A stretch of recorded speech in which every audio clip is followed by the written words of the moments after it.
e sujeitou todas as coisas debaixo dos pés de Cristo, e para ser o cabeça sobre todas as coisas, o deu à igreja, a qual é o seu corpo, a plenitude daquele que a tudo enche em todas as coisas. Amém?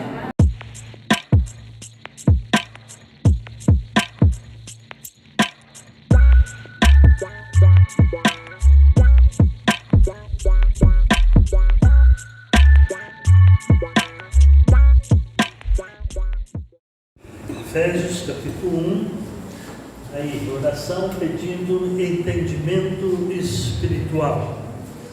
Não é? Abriu a sua Bíblia e deixa a Bíblia aberta para você acompanhar a mensagem através da sua Bíblia. Se você tem o costume de sublinhar, de grifar, faça isso. Aqueles destaques, quando eu dava aula na faculdade teológica, eu sempre dizia para os alunos: não, o que vai cair na prova, professor? Aquilo que eu mais repito é aquilo que vai cair na prova. Então, quando eu estiver repetindo, pode sublinhar que aquilo é muito importante. Vamos lá. Localizaram Efésios capítulo 1, versículos 15 até o 23. Oração pedindo entendimento espiritual. Por isso também eu, Paulo, tendo ouvido a respeito da fé que vocês têm no Senhor Jesus e do amor para com todos os santos, não cesso de dar graças por vocês, mencionando-os nas minhas orações. Peço ao Deus de nosso Senhor Jesus Cristo, o Pai da glória, que conceda a vocês espírito de sabedoria e de revelação, no pleno conhecimento dele.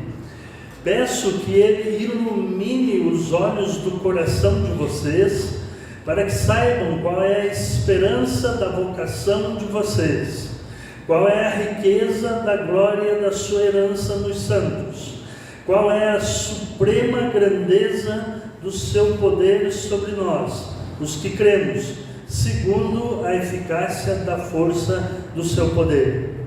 Ele exerceu este poder em Cristo, ressuscitando-o dentre os mortos e fazendo-o sentar à sua direita nas regiões celestiais, acima de todo principado, potestade, poder, domínio e de todo nome que se possa mencionar, não só no presente século, mas também no vindouro. E sujeitou todas as coisas debaixo dos pés de Cristo, e para ser o cabeça sobre todas as coisas, o deu à igreja, a qual é o seu corpo, a plenitude daquele que a tudo enche em todas as coisas. Amém? Amém. Deus abençoe a sua palavra.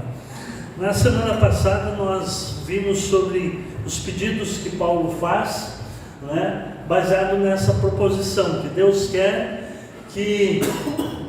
Deixa eu pegar um meu aqui. Que Deus quer discípulos com mentes iluminadas pelo Espírito Santo. Vamos repetir essa frase? Deus quer discípulos com mentes iluminadas pelo Espírito Santo. Muito bem. Todos juntos, volta no primeiro slide. Isso. Todos juntos, vamos lá? Deus quer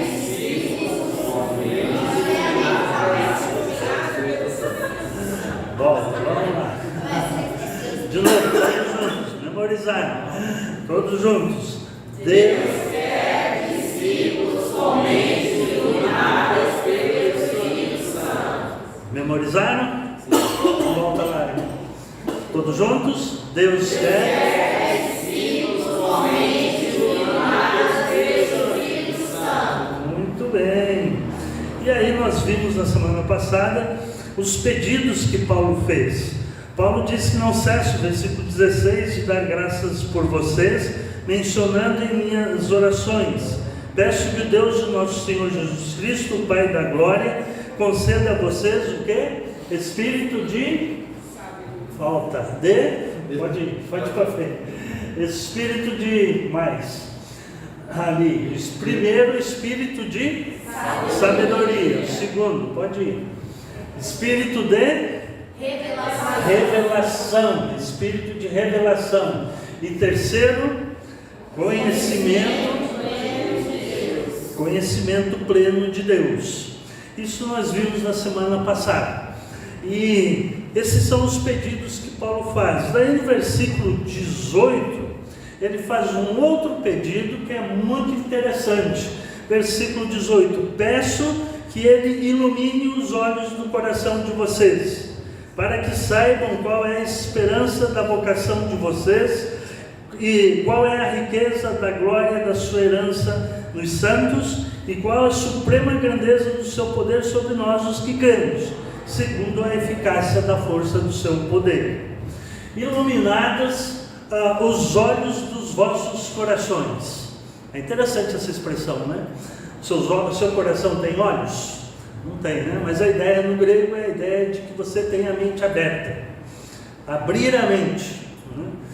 Diz que os livros e o guarda-chuva só são úteis se estiverem abertos, né? A Bíblia também. Se estiver fechada ou só aberta no Salmo 91, como nós vemos algumas vezes, não resolve nada. O que Deus quer é que nós tenhamos a mente iluminada, a mente aberta para apreender a palavra de Deus, para termos esse espírito de sabedoria, para termos esse espírito de revelação e para termos esse pleno conhecimento de Deus. E então, aí nós podemos ter a mente iluminada. Se nós tivermos sabedoria, revelação, né, que é a visão de Deus, e pleno conhecimento de Deus, aquele conhecimento prático de Deus, e então nós podemos ter a mente iluminada. Para que? Quais são os pedidos, né, que Paulo faz aqui? Quais são os objetivos desses pedidos, na verdade? Que está no versículo 18, a parte B. Peço que ele ilumine os olhos do coração de vocês. Vou parafrasear. Peço que ele abra a sua mente, que Deus abra a sua mente para que, qual é o verbo que tem aí? Para que saibais, para que vocês saibam, diz a minha tradução. Saibam o quê? Saibam da esperança da vossa vocação. Esperança da vossa vocação, ou do seu chamamento. A sua tradução aí tem vocação ou tem chamamento? Hein? Chamamento, né? A vocação aqui, a palavra vocação tem essa ideia, da vocação de que Deus nos chamou em Cristo Jesus. O capítulo 1 que as bênçãos espirituais em Cristo que nós falamos aqui. As bênçãos da eleição, que Deus nos elegeu antes da fundação do mundo, e a nossa redenção em Cristo Jesus, e o selo do Espírito Santo. Então, agora ele diz, olha, eu peço que Deus abra a mente de vocês, para que vocês saibam a esperança do chamamento ou da vocação de vocês. Meus irmãos, nós somos o povo da esperança. Pedro escreveu a sua epístola quando a igreja primitiva passava por um período de grande perseguição, de grande violência, uma perseguição muito grande. Ele começa a sua epístola saudando aqueles irmãos que estão dispersos por várias partes do Império Romano, e no versículo 13 de 1 Pedro, capítulo 1, ele vai dizer que bendito seja o Deus e Pai de nosso Senhor Jesus Cristo, que nos regenerou para uma viva esperança. Percebe? Aqueles irmãos sofrendo, sendo perseguidos, sendo mortos. Na época de Nero, pegavam os corpos e faziam tochas para iluminar o palácio do rei. Aqueles crentes sendo lançados nas arenas para serem devorados pelos leões. E para esses crentes, Paulo escreve, eu oro e peço a Deus nosso Pai, ou bendito seja o Deus e Pai de nosso Senhor Jesus Cristo, que vocês tenham uma bendita esperança. Esperança em Jesus Cristo. Romanos capítulo 8, versículo 30 diz que nós somos salvos na esperança. Que esperança? De um dia sermos redimidos. Que não só nós seremos redimidos, mas todo o planeta Terra será redimido. E tem esse texto de 2 Timóteo 1,9 que eu gostaria de ler com vocês, porque é muito interessante. 2 Timóteo, folhei sua Bíblia aí um pouquinho para frente, capítulo 1, versículo 9, que Paulo vai dizer assim, que ele, em favor do Evangelho, segundo o poder de Deus, né, o Evangelho, que nos salvou e nos chamou com santa vocação, ou santo chamamento, santa vocação, não segundo as nossas obras, mas conforme a sua própria determinação da sua vontade, que foi dada em Cristo Jesus antes dos tempos eternos, que Ele nos chamou com santa vocação, viva esperança. E agora Paulo está dizendo que Ele nos abençoa, que Ele quer que nós tenhamos mente aberta, para que a gente compreenda qual é a esperança do nosso chamamento. E qual é a esperança do nosso chamamento? A esperança do nosso chamamento é que um dia nós vamos viver numa dimensão espiritual no céu com Jesus. Amém. Amém? Amém. Um dia esse corpo corruptível, esse corpo que pega dengue, vai ser transformado num corpo incorruptível. Glória a Deus. E então nós estaremos para sempre com Jesus. Amém. Filipenses, capítulo 3, versículo 14, Paulo vai falar aos filipenses também dessa bendita esperança. E Hebreus, o escritor aos Hebreus, no capítulo 3, versículo 1, tem um texto muito interessante também que eu vou ler para os irmãos. Por isso, santos irmãos, vocês que são participantes do quê? Da vocação celestial, do chamamento celestial, considerem atentamente o apóstolo e sumo sacerdote da nossa confissão, Jesus Cristo. Temos um santo chamamento, uma vocação celestial. Vocação, chamamento para quê? Para um dia estarmos numa dimensão espiritual com Jesus dos céus. Amém? Essa é a viva esperança. Para que tenhamos uma viva esperança de que um dia nós estaremos no céu com Jesus. Amém. Aqui nós somos peregrinos na terra. O salmista diz isso no Salmo 19, né? Salmo 119, versículo 19. Pedro vai falar para aqueles cristãos que eu estava falando agora, perseguidos: olha, assim vocês são peregrinos e forasteiros. Capítulo 1 de Pedro, versículo 17, ele diz, deixa eu ler para não citar errado, 1 Pedro capítulo 1, versículo 17, e se vocês invocam como Pai aquele que, sem parcialidade, julga segundo as obras de cada um, vivam com temor durante o quê? O tempo da vossa peregrinação. Sabe qual é o grande problema dos cristãos hoje, da igreja? Que nós vivemos aqui nessa terra como se aqui fosse a nossa terra, a nossa pátria. Mas Paulo também diz em Filipenses que a nossa pátria está nos céus. Enquanto nós estamos aqui, nós somos o quê? Peregrinos e forasteiros. Capítulo 2 de Pedro, versículo 11 diz: amados, peço a vocês, como peregrinos e forasteiros que são, que se abstenham das paixões carnais, que fazem guerra contra a alma. A nossa esperança está nos céus. A nossa esperança está numa viva esperança que de nós estarmos um dia lá no céu. Um dia nós vamos ouvir o que Jesus explicou em Mateus 25 e 34. Ele vai botar as ovelhas de um lado, os bodes do outro, e as ovelhas ele vai dizer: vinde benditos de meu Pai, recebei por herança o reino que vos está preparado desde a fundação do mundo. Fico emocionado quando eu leio esse texto, porque eu quero ouvir esse santo chamado: vinde benditos de meu Pai, porque esse reino está preparado desde a fundação do mundo. Rica esperança. Aqui nós somos peregrinos e forasteiros. Então, meus irmãos, se você tem... Está funcionando?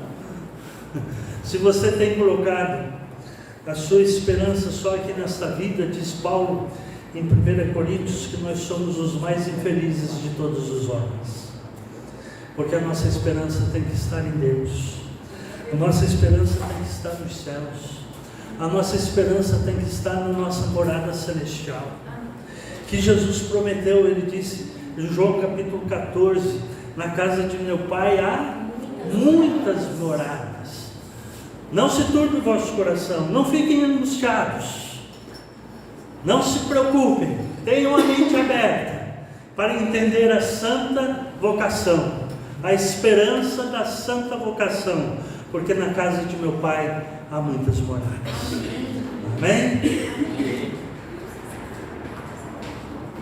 Então, meus irmãos, aquele imóvel que você passa a vida inteira pagando, vai ser todo corroído aqui nessa terra, porque o nosso lar verdadeiro está nos céus. Aqui nós somos peregrinos e forasteiros. Então coloque sua esperança em Deus. Quando você olha os boletos, e os boletos sempre vencem, né? Coloque a sua esperança em Deus. Um dia nós vamos parar de pagar boletos. Estaremos lá no céu com Jesus. Uma dimensão espiritual, para sempre com o Senhor, recebendo o convite de Deus: vinde benditos de meu Pai. E então vamos cear com o Senhor Jesus Cristo lá nos céus. Amém? É o segundo motivo então dessa mente aberta. Primeiro, para nós entendermos a esperança da vossa vocação, dos santos. E depois ele diz, qual é a suprema grandeza, aliás, a santa vocação da sua herança nos santos. Da sua herança nos santos. Conhecer a riqueza da glória da sua herança. É isso que Deus quer de nós. Conhecer a riqueza da glória da sua herança. Hernandes Dias Lopes, no seu comentário, ele diz que a igreja é o povo mais rico da terra, porque nós temos uma herança lá nos céus, gratuita. Não é como alguns aí estão fazendo na mídia, vendendo terreno no céu. Isso não é bíblico. Mas nós temos uma herança lá nos céus. Essa herança é para sempre. E é uma dificuldade em entender esse texto aqui, né? A vocação de vocês e qual é a riqueza da glória da sua herança. Dá para entender que nós somos a herança de Deus, como disse em Efésios capítulo 1, versículo 11, né? O versículo 11, cadê o 11? Em Cristo fomos também feito herança de Deus, predestinados segundo o seu propósito, daquele que faz todas as coisas conforme o conselho da sua vontade. Nós somos a herança de Deus porque somos filhos adotivos de Deus. Amém? Amém. Então nós somos a sua herança. Mas também podemos entender e devemos entender que nós temos uma herança nos céus, que é disso que eu estou falando, e é esse o significado que eu entendo que é melhor entendido aqui. Como disse na Bíblia na linguagem de hoje, coloquei aí: saibam como são ricas as bênçãos que Ele prometeu ao seu povo. Saibam como são ricas as bênçãos que Ele prometeu ao seu povo. Nesse caso aqui é a bênção da herança que nós temos nos céus. Nós vamos para o céu, irmãos. E não vai demorar muito, porque a vida passa rapidamente e nós voamos. Isso se Jesus não vier antes, porque a minha esperança eu coloco que Jesus venha hoje, ainda, que venha hoje, e eu estou preparado para que Ele venha hoje, e a minha oração é que você esteja preparado para que Ele venha hoje, e então nós estaremos para sempre com o Senhor. Lembra-se que nós falamos aqui que em Cristo nós vamos sendo transformados conforme a imagem de Jesus Cristo? Lembra-se que eu falei disso? Quando nós chegarmos lá no céu, 1 João capítulo 3, versículo 2, diz que então seremos semelhantes a Ele. Aí não tem mais pecado, aí é santidade plena, é a glorificação do povo de Deus, de estar no céu para sempre, sem pecado, sem o risco de pecar. Então seremos semelhantes a Ele, totalmente semelhantes a Ele.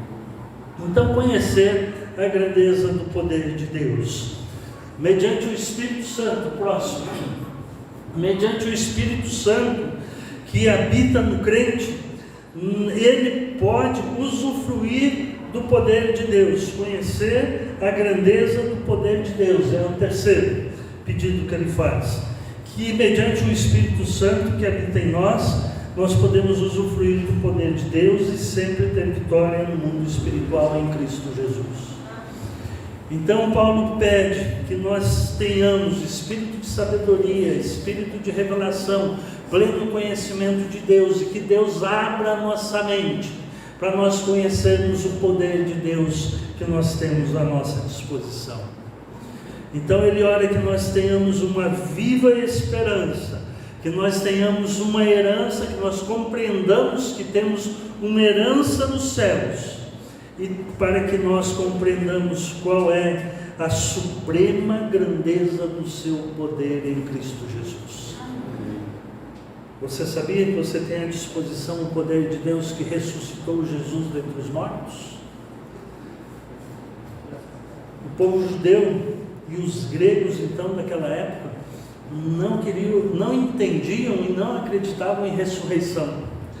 Tanto que quando Paulo está pregando em Atenas, lembra que Paulo foi pregar em Atenas? E quando Paulo começou a falar sobre a ressurreição dos mortos, os atenienses, os filósofos que estavam ouvindo disseram: agora chega, esse assunto está encerrado, nós não acreditamos nisso, esse cara está falando balé, vamos embora. E se retiraram, porque falar sobre a ressurreição naquele contexto não era bem-vindo.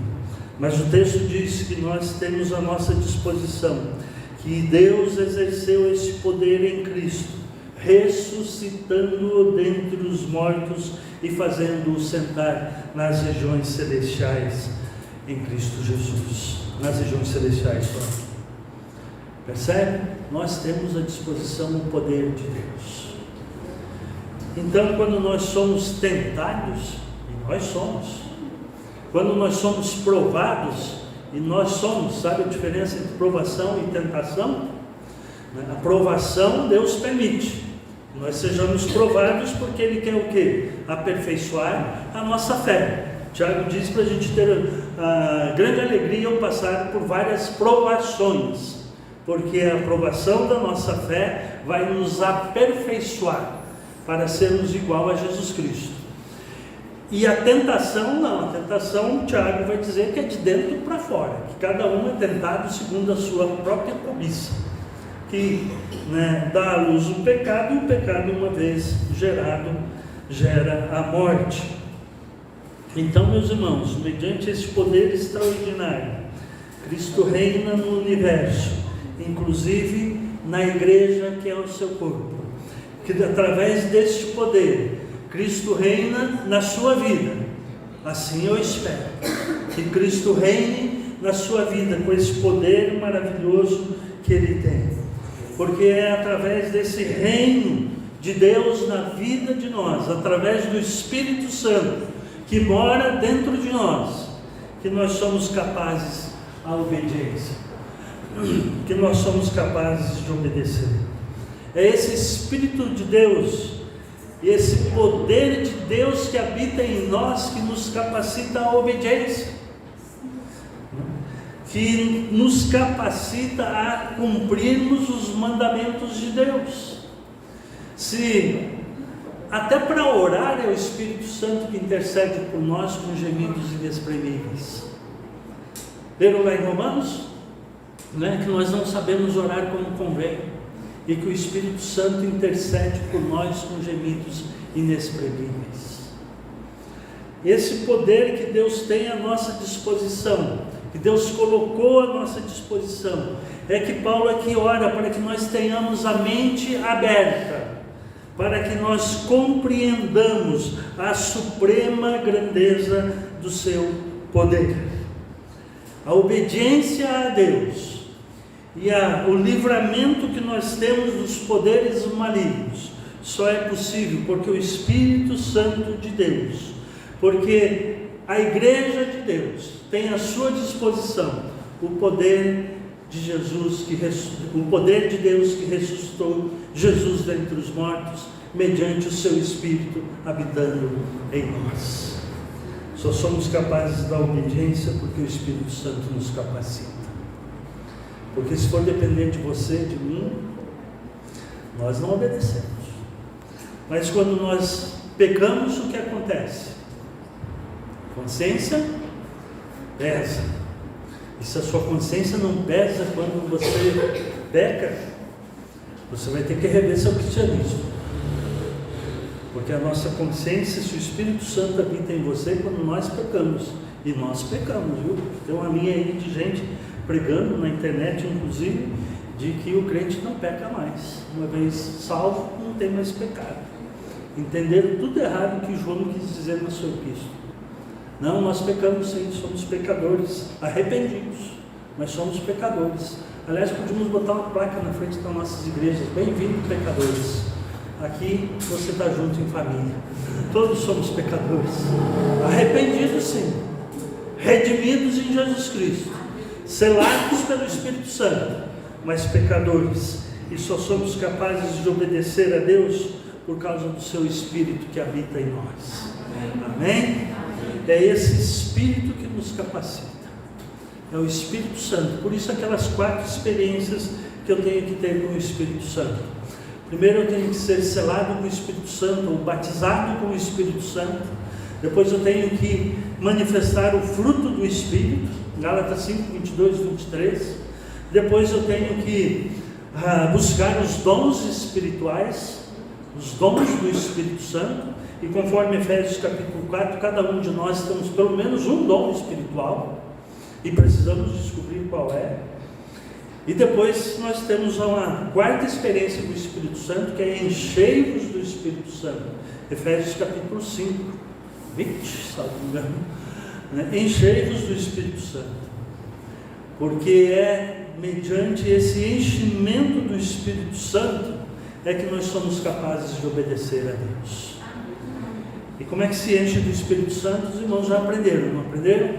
Como é que é? Vitamina BO. Os irmãos que não conheciam estão conhecendo hoje. Vitamina BO. Tem que tomar 3 vezes ao dia. Bíblia e oração.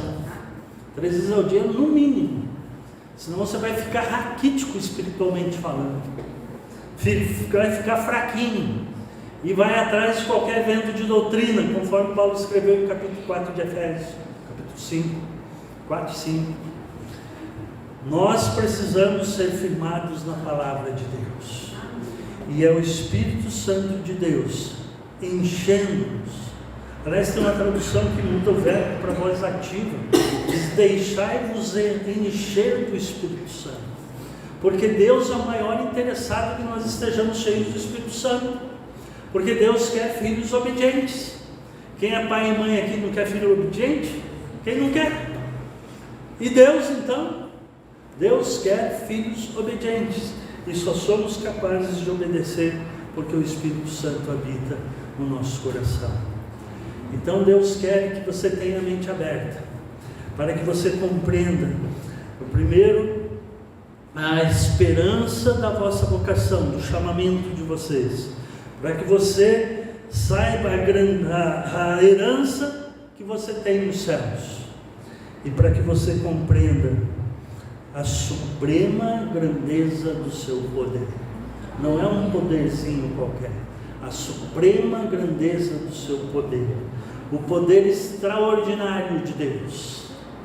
Estou lembrando agora da experiência de Elias.